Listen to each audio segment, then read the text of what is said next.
organización concreta que se pretende en mayo del 36, sino también plantear otra cuestión, que es, hasta cierto punto, digamos, lo que he querido decir en mi primera intervención, es la ruptura entre el anarquismo como un cierto ideal de tipo social genérico y, en segundo lugar, la sociedad industrial naciente como consecuencia de la revolución industrial.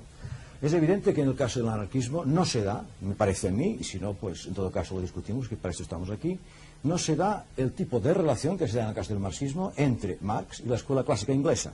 En definitiva, de la escuela clásica inglesa, en particular de Ricardo, Marx obtiene una cierta interpretación de lo que pasa o de lo que es la economía naciente de la revolución industrial. Y hay un trabajo de Marx en el cual precisamente lo que él hace es combatir a Proudhon por el hecho de que no ha entendido todavía a Ricardo. Creo que este es un tema de un cierto interés también y sería interesante acaso de poderlo plantear. Es evidente que este es un tema que me toca a mí personalmente quizá. O sea, dos cuestiones. Primero, la forma concreta de organización de un cambio, y creo que la CNT se lo propone en particular cuando en Zaragoza se reúne, y creo que Federica Montseny en aquellos momentos, por lo menos he visto que Vicens se refiere a ella concretamente en el momento de redactar el programa. Y en segundo lugar, el tema estricto de lo que yo llamaría una cierta desvinculación entre el conocimiento de las leyes del capitalismo, que definitivamente intentaban hacer la escuela clásica inglesa y en particular Ricardo, y esta idea de instauración de una sociedad sin clases, vamos a decirlo así ahora, sí, en la lucha de los siglos XIX y XX en España. Yo quería simplemente apostillar alguna cosa en la línea de la que hablaba Bricall. Yo creo que el anarquismo no tiene pensamiento económico estricto. Simplemente leyendo durante miles de horas a lo largo de mi vida de trabajo, folletos, libros, prensa obrera de tipo anarquista, incluso prensa intelectual, me parece que se podría resumir diciendo que el anarquismo en España ha tenido sobre todo una actitud ética de oposición a casi ni al capitalismo, al que posee. Tanto, en general, es una crítica sin contenidos concretos. Es decir, no hay una descripción de la situación detallada, los salarios, la acumulación de capital, los beneficios, la exportación, la importación. No hay, por tanto, mucho menos una política económica, sino que, en general, hay siempre un rechazo ético, rechazo moral, infinitamente superior a ningún tipo de análisis económico.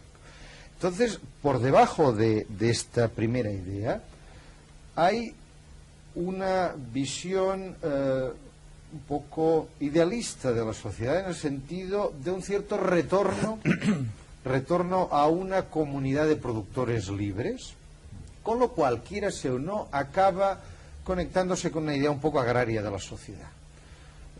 No sé si Federica estará de acuerdo o no, pero me parece que muy claro que en los años 20 o 30, anteriores al Congreso de Zaragoza, hay bastante discusión en los medios anarquistas en torno a la aparición de industrialistas, de ideas industrialistas en el anarquismo, tipo Pierre Bernard, Cornelissen, que más bien acaban conectando entre gente anarcosindicalista de la línea de los trentistas, para entendernos, y en cambio lo dominante entre el resto del anarquismo es una cierta mentalidad agraria y antiurbana, es decir, la ciudad como foco de corrupción y la ciudad como centro, como lugar de vida con malas condiciones sociales. Y por tanto, para cortar con todo esto, bastante claramente hay una idea de retorno a una propiedad agraria, a una independencia agraria,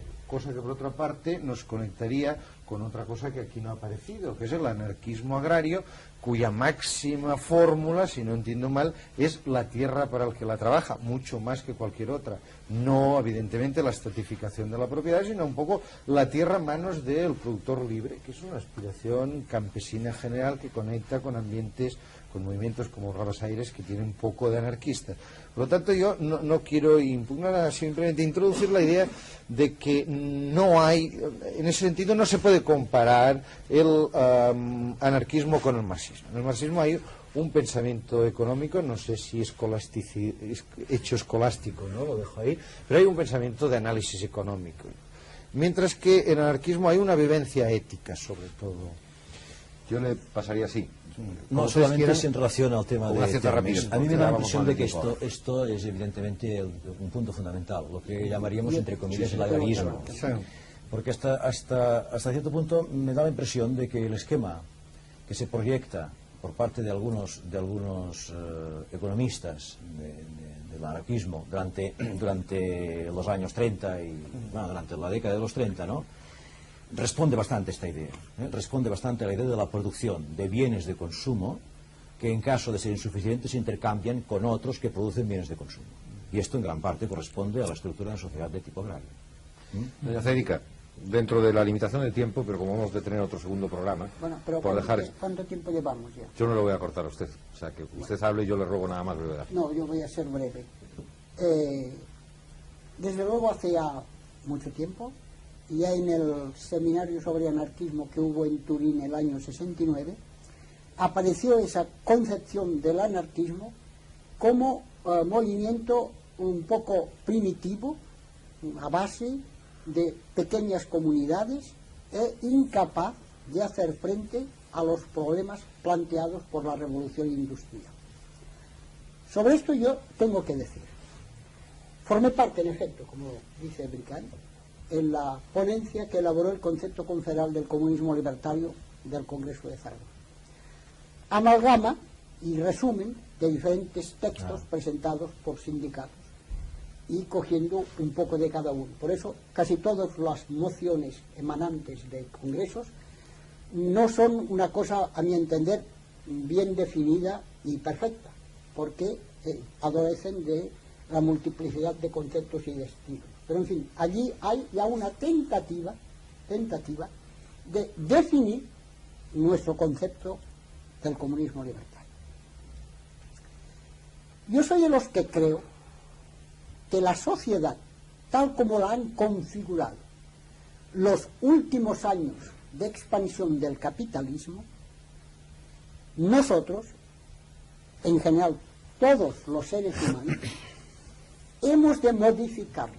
Es decir, las grandes concentraciones industriales impuestas por el capitalismo, hoy el propio mundo capitalista tiende a descentralizarlas, tiende a acabar con esos monstruos de ciudades como Buenos Aires con 10 millones de habitantes, como México con 10 o 12 millones, como París, como Londres, como Berlín, y tienden a todo eso diluirlo en una extensión de terreno que permita a los hombres trabajar en la industria, pero no perder el contacto con la naturaleza. Creemos, por tanto, que es posible resolver los problemas de una industrialización que cada día se irá simplificando gracias a los descubrimientos de la ciencia, con nuestra concepción económica de la organización de la sociedad futura. En efecto, nosotros no nos hemos circunscrito, tanto como los marxistas, en el estudio de los problemas económicos, porque hemos creído que la economía era algo importante en la vida de los pueblos, pero que por encima de la economía había el hombre, sus necesidades y la forma de organizar su vida lo más libre y lo más felizmente posible. Tenemos, y lo hemos demostrado, soluciones de adaptación incluso al propio sistema artificial creado por el capitalismo después de la revolución industrial. Pero es que nosotros vamos más lejos que eso.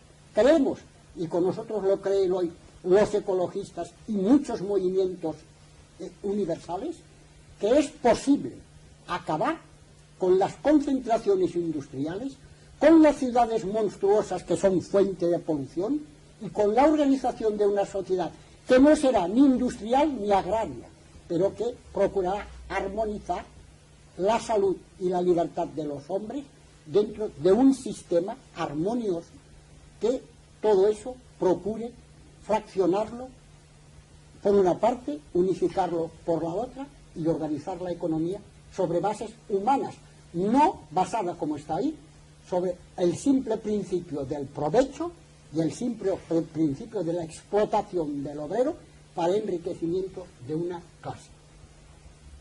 Hay mucho a decir sobre esto, pero comprendo que estamos limitados por el tiempo y como pienso que en la segunda parte de este programa llegaremos a 1936, a lo que fueron nuestros ensayos o los ensayos efectuados en Cataluña y a muchos otros aspectos que hoy aquí no se abordan, me limito por el momento a esta simple respuesta. Se lo agradezco mucho. Efectivamente.